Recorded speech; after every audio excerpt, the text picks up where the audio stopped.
ዓለም በከባድ እንቅልፍ ውስጥ ናት። ጸጥታው አካባቢውን ውጦታል። በዚህ ድቅድቅ ጨለማ ውስጥ ግን ማንም ሰው ሊያየው በማይችልበት ሰዓት አንድ የተከበረና ታላቅ ሰው የኢየሩሳሌምን ጠባብ መንገዶች አቋርጦ እየተጓዘ ነው። ይህ ሰው ተራ መንገደኛ አልነበረም። ቀናያንና ወግ አጥባቂዎች ከሚባሉት የፈሪሳውያን አለቆች አንዱ የሕዝብ መምህርና ባለስልጣን ነው። እርሱም ኒቆዲሞስ። ግን ይህ ታላቅ ምሁር በዚህ የሌሊት ሰዓት ወዴት እየሄደ ነው? ምንስ ፍለጋ? የተወደዳችሁ ተመልካቾቻችን፣ ዛሬ ይዘንላችሁ የቀረብነው በኢትዮጵያ ኦርቶዶክስ ተዋሕዶ ቤተክርስቲያን የዐቢይ ጾም 6ኛ ሳምንት ስያሜ የሆነውን የትህትና የትጋትና የጽናት ተምሳሌት ስለሆነው ስለ ኒቆዲሞስ አስገራሚ ታሪክ ነው። ይህ ታሪክ ስልጣንንና እውቀት እያለው ራሱን ዝቅ ስላደረገው በጨለማ መጥቶ የብርሃንን ጌታ ስላገኘውና ሁሉም በሸሹበት የፈተና ሰዓት ጀግና ሆኖ ስለተገኘው አይሁዳዊ መምህር የሚተርክ ነው። እስከ ፍጻሜው አብራችሁን እንድትቆዩ በታላቅ አክብሮት እንጋብዛለን። በስመ አብ ወወልድ ወመንፈስ ቅዱስ አሐዱ አምላክ አሜን። በግሪክ ቋንቋ ኒቆዲሞስ ማለት አሸናፊ ማለት ነው። በዘመኑ የነበሩት ፈሪሳውያንና ጸሐፍት በመንፈሳዊ ስልጣናቸው የሚመጻደቁ፣ እውቀታቸውን ተጠቅመው በሕዝቡ ላይ የሚኮሩ ነበሩ። የዓለም ቤዛ የሆነው ጌታችን መድኃኒታችን ኢየሱስ ክርስቶስ በምድር ላይ ሲመላለስ እነዚህ የኦሪት ምሁራን በትዕቢታቸው ምክንያት ሊቀበሉት አልቻሉም። የጌታችን ትህትና የእነርሱን ትዕቢት አጋልጦት ነበርና። ኒቆዲሞስ ግን ከእነዚህ ፈሪሳውያን የተለየ ልብ ነበረው። እርሱ የኦሪት መምህር ብቻ ሳይሆን ታላቅ ምሁር ቢሆንም እውነትን ለማወቅ ግን ራሱን አዘጋጀ። ታዲያ ኒቆዲሞስ ስለምን በሌሊት መጣ? ቅዱስ አውግስጢኖስ ይህንን ሲያብራራ ሁለት ምክንያቶችን ያስቀምጣል። አንደኛው ኒቆዲሞስ የሕዝብ መምህር ስለሆነና አይሁድ ሳይማር ያስተምረን ኖሯል እንዴ ብለው እንዳያቃልሉት ለስሙ በመስጋት ነው። ሁለተኛውና ጥልቅ የሆነው ምስጢር ግን ጨለማው የኦሪት የቀድሞ ሕግ ምሳሌ ሲሆን ኒቆዲሞስ ከኦሪት ጨለማ ወደ ወንጌል ብርሃን ለመውጣት መምጣቱን የሚያሳይ ነው። በተጨማሪም የቀን ጫጫታና ግርግር እንዲሁም የሰዎች ብዛት ሐሳብን ይሰርቃል።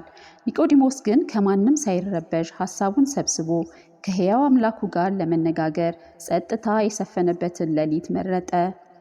ጠቢቡ ሰለሞን በሌሊት በምንጣፌ ላይ ነፍሴ የወደደችውን ፈለግኩት እንዳለ ኒቆዲሞስ ነፍሱ የተጠማችውን እውነት በሌሊት አገኘው። ወደ ጌታችን ቀርቦም ታላቅ አክብሮቱን በመስገድ ገለጸ። ሊቁ ቅዱስ ያሬድ በጾመ ድጓው ኒቆዲሞስ ሰንበትን ላከበራት ጌታ በመንፈቀ ሌሊት ሰገደ ብሎ እንደዘመረው። ከዚያም ኒቆዲሞስ እንዲህ አለ፣ መምህር ሆይ ልታስተምር ከእግዚአብሔር ዘንድ እንደመጣህ እናውቃለን።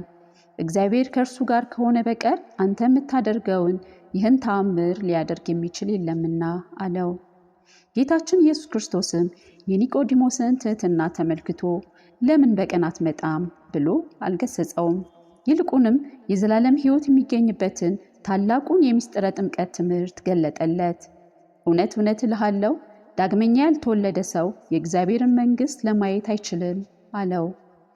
ኒቆዲሞስ ይህን አዲስ ትምህርት ስላልተገለጠለት ሰው ከሸመገለ በኋላ ዳግመኛ መወለድ እንደምን ይችላል?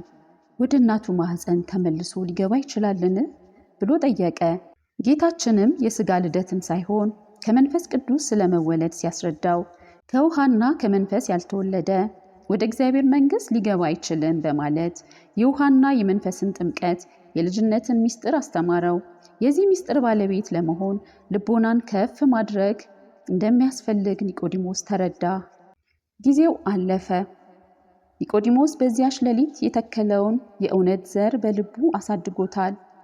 የአይሁድ የፋሲጋ በዓል በቀረበበት ወቅት ጸሐፍትና የካህናት አለቆች ጌታችንን ለመያዝ የሙሴንም ሕግ አጣመው ሊያስፈርዱበት ተሰባሰቡ። በዚህ ጊዜ ያ በሌሊት ተደብቆ የመጣው ኒቆዲሞስ አሁን ግን በቀን በማዕከለ ሸንጎ ምንም ሳይፈራና ሳያፍር ለእውነት ቆመ። የራሱን ስልጣንና ክብር ወደ ጎን በመተው እንዲህ በማለት ሞገታቸው። ሕጋችን አስቀድሞ ከእርሱ ሳይሰማ ምንስ እንዳደረገ ሳያውቅ በሰው ይፈርዳልን? ይህ ቃል የካህናት አለቆቹን አፍ አስዘጋቸው። ሳይስማሙ ወደ የቤታቸው እንዲበታተኑ አደረጋቸው። ኒቆዲሞስ እውነትንና ፀሐይን አልፈራም። ጌታችን በሰው ፊት ለሚመሰክርልኝ ሁሉ እኔ ደግሞ በሰማያት ባለው አባቴ ፊት እመሰክርለታለሁ እንዳለው ኒቆዲሞስ እውነት ስማ ጽድቅ የእውነት ምስክር መሆኑን አረጋገጠ። እውነተኛ ክርስትና የሚፈተነው ተአምራት በሚበዛበትና ሁሉ ነገር በተመቻቸበት ጊዜ ሳይሆን መከራና ፈተና ሲጸና ነው። ጌታችን በተያዘ ጊዜ ከእርሱ ጋር የነበሩ ደቀ መዛሙርት በፍርሃት ተውጠው ሸሹ። በቀራንዮ በተሰቀለ ጊዜ የተገኙት እጅግ ጥቂቶች ነበሩ። ከእነዚህ ጥቂቶች መሃል የሃይማኖት ጽናቱን ያስመሰከረው ኒቆዲሞስ አንዱ ነበር። የክርስትና አገልግሎት ሲመቸን የምንገኝበት፣ ፈተና ሲበዛ የምንሸሽበት አይደለም። ኒቆዲሞስ የዓለምን ውጣ ውረድ፣ የአይሁድን ድንፋታና ዛቻ ወደ ጎን በመተው የአርማትያሱ ዮሴፍን አስከትሎ 100 ንጥር የሚያህል የከርቤና የእሬት ቅልቅል ይዞ የጌታችንን ቅዱስ ሥጋ ከመስቀል አውርዶ በክብር ለመገነዝ በቃ።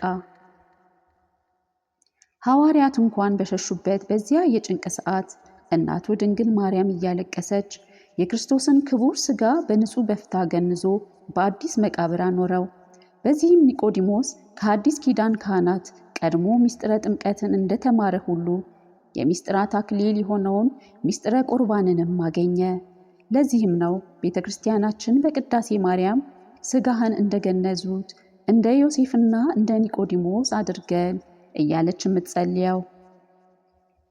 ከዚህም አልፎ ጌታችን ከሙታን ተለይቶ ከተነሳ በኋላ በመንገደኛ አምሳል ለሁለት ደቀ መዛሙርት በኤማውስ መንገድ ሲገለጥላቸው አንደኛው ይኸው ታላቁ ኒቆዲሞስ እንደነበር ታሪክ ያስረዳናል። የተወደዳችሁ ወንድሞችና እህቶች ዛሬስ ከኒቆዲሞስ ምን እንማራለን?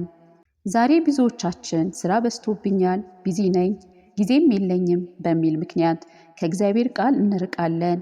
የሹማምንት የባለስልጣናትና የሥራ አስገዳጅነት ምክንያት እየደረደርን ከቤተ ክርስቲያን እንርቃለን። ነገር ግን የሕዝብ አለቃና የሥራ ሰው የነበረው ኒቆዲሞስ ቀን በሥራ ቢጠመድም እንቅልፉን መስዋዕት አድርጎ በሌሊት ጌታውን መፈለግ አላቆመም።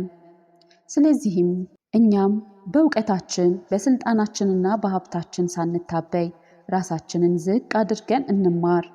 ፊደል የቆጠረ ሁሉ መምህር አይሆንምና በእግዚአብሔር ቃል ፊት ተማሪዎች እንሆን። የያዝነውን እምነት ሳናፍርበት በማንኛውም ስፍራ በድፍረት እንመስክር። ምድራዊ ምክንያት ሳያሰናክለን ዘውትር ቀንና ሌሊት አምላካችንን እንፈልግ። ፈተና ሲመጣ አንሽሽ፣ ይልቁንም መከራ ባለበት መስቀል ስር ጸንተን እንገኝ። ሊቁ ቅዱስ ያሬድ እጓለ አንበሳ ሰከብከ ወኖምከ አንሳአኒ በትንሣኤከ ብሎ የዘመረለትን ትንሣኤውን አምላካችን እግዚአብሔር በቸርነቱ ያድለን። ከቅዱስ ኒቆዲሞስ የትሕትናና የጽናት በረከት ያሳትፈን። አሜን። ወስብሐት ለእግዚአብሔር ወወላዲቱ ድንግል ወለመስቀሉ ክቡር። ይቆየን።